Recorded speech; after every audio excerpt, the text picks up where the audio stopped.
Had a question come in last week from Dan, first-time listener. We appreciate that. He had a question in regards to the inoculation of his elm trees because of ash trees because of the emerald ash borer. Emerald ash borer, thank you. And he wanted to know, is the leaves safe to use on his garden this fall? Right. So that, just for a quick review, ash trees are being taken over by an invasive species called the emerald ash borer. It can eradicate an ash tree. You can inoculate your tree if you feel like if you catch it fast enough and you feel like it's been hit with the emerald ash borer. It depends on what your tree has been treated with.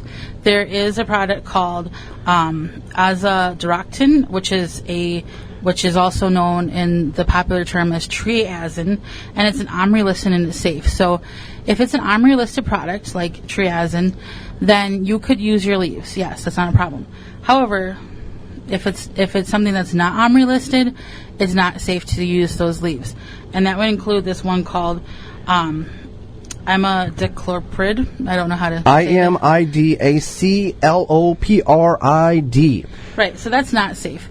So if you pay somebody or if you do it yourself, if it's omri listed, if it says organic, organic certified, some sort of certification of organic, it's going to be safe. If it's not, then it's not. And if you had an arborist come do it, get a hold of them and ask them what was the product in which they used. We had a comment come on Twitter last week from Nest with a Yard from North Carolina. Said, I started listening to the Wisconsin Vegetable Gardener radio show.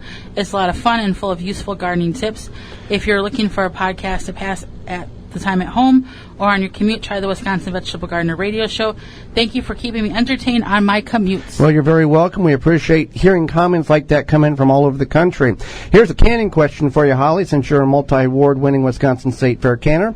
I am new to canning, and I see people on Facebook having their jars cooling upside down. Is this okay to do? No, you don't want to turn your jars upside down. We have new food technology, new canning technology, up-to-date technology. The reason why people did that back in the day was to get the paraffin wax to the top of the jar and have it set. That is not necessary anymore. Let's go to the IV Organics 3-in-1 Plant Guard hotline and bring in, we've got a question from a caller. Hello, you're on the air. Hello, you're on the air.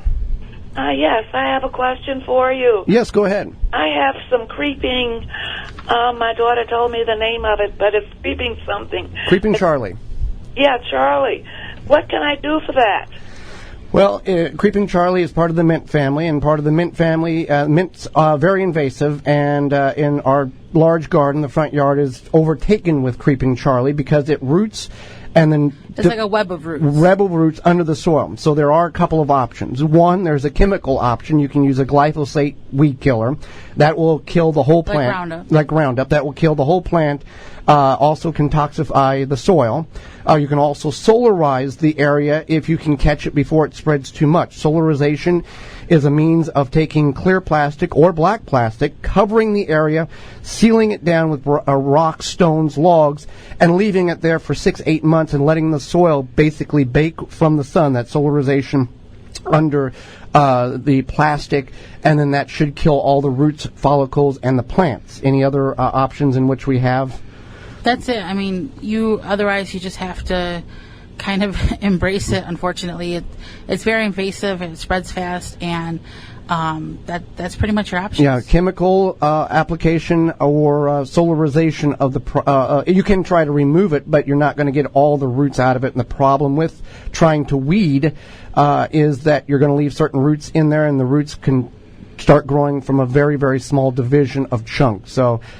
Don't have a lot of good news for you, but those are the options in which you can try to utilize the problem in your home or on your property.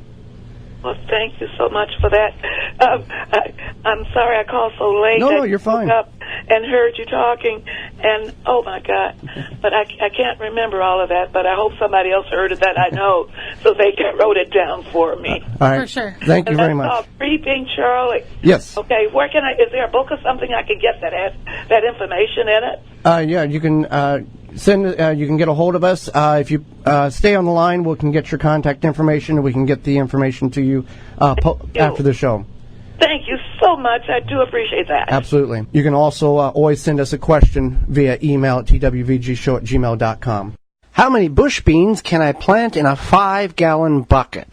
Well, a 5-gallon bucket is a good representation of the square foot garden method, which is a method in which you can plant many different crops per square foot.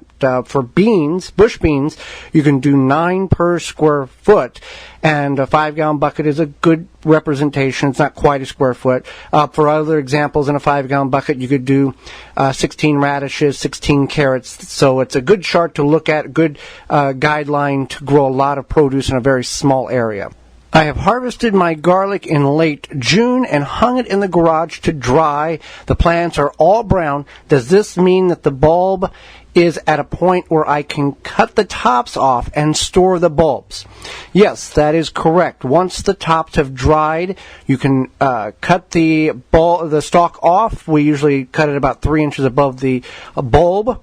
And then you can put it in a cool, dry place out of direct sunlight, or not in the fridge, and not in a closed container, unless that closed container is such as a paper bag to where it can breathe. If you put it in a plastic bag or a mason jar or something like that with a lid on it, it's going to mold and it's going to rot because it's just that it needs to be able to breathe properly. Also, now is the time in which you can select the largest bulbs that will in turn have the largest cloves in which you can plant coming up this fall. So you can continue to reuse the stock of garlic that you have. Now we go through and pick ours. We've got several varieties: Spanish Roja, German Hardy, Georgia Crystal, Purple Galaxy.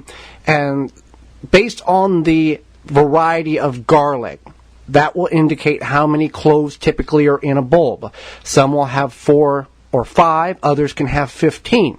The ones that have more are smaller in stature. That's just the way it is. It's not like you're going to get a massive clove off of a traditionally small sized garlic bulb. So keep that in mind. And we always grow hardneck garlic in the northern portion of the United States. Softneck can be grown and can be grown successfully. We just find that the hardneck variety is better. In addition to the hardneck variety, if you're planting garlic for the very first time, in the spring you're going to have what is called scapes, which if left alone will create a seed pod. But if harvested early, which is recommended, you can utilize those as another harvest. You can saute them, make pesto out of them, do a lot of things with them. And you want to remove that scape as you see it start to curl, because then the energy will be put into bulb development instead of seed production. So, yes, go ahead and save your garlic. If you can get it from the farmer's market now, that would be a good time as well. And plant the largest cloves for the best bulbs in the spring. For more information, please visit thewisconsinvegetablegardener.com.